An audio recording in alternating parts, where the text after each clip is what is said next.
In a few hours, 93-year-old Oskar Groening will be brought into a court in Germany to face trial for his part in the Holocaust. Groening's been dubbed the bookkeeper of Auschwitz. He never shot or gassed a prisoner directly, but he stands accused of complicity in the murder of 300,000 Jews. Survivors of the Holocaust say it's important Oskar Groening is brought to trial, despite his age and the time that's passed. Sarah Sedgey reports.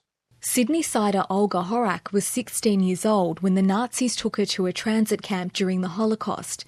They moved her between several concentration camps, including Auschwitz. Somehow Olga Horak survived them all. She told me she still clearly remembered the day, 3 weeks before the war ended, when the Allies liberated her. We had no idea why the guards didn't come to roll call to count us, but all of a sudden we heard shooting, and of course then we saw when the military entered through the main gate, there were tanks and trucks, and we realized we were liberated.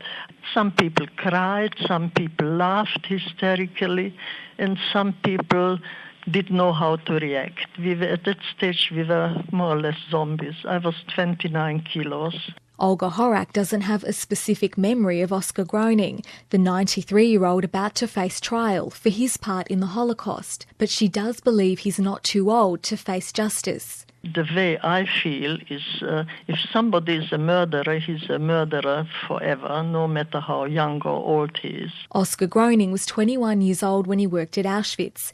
He was known as the bookkeeper because his job was to count banknotes from the luggage of prisoners arriving at Auschwitz, stolen money which went to the Nazi Party. He's facing at least 300,000 counts of accessory to murder.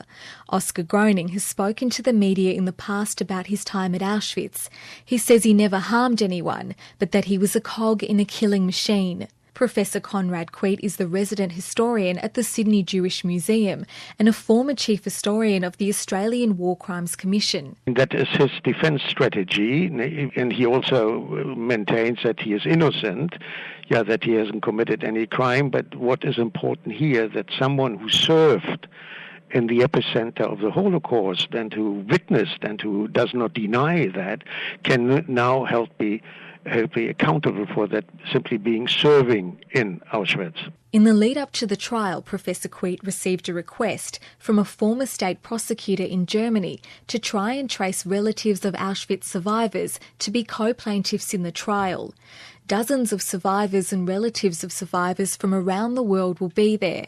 Director of Jewish Studies at the University of Melbourne and Chairman of the B'nai B'rith Anti-Defamation Commission, Dr. Dvir Abramovich says not enough former Nazis have been held to account. If you think about this, out of 6,500 former SS members who served at Auschwitz and survived the war, only a total of 43 SS men have faced court.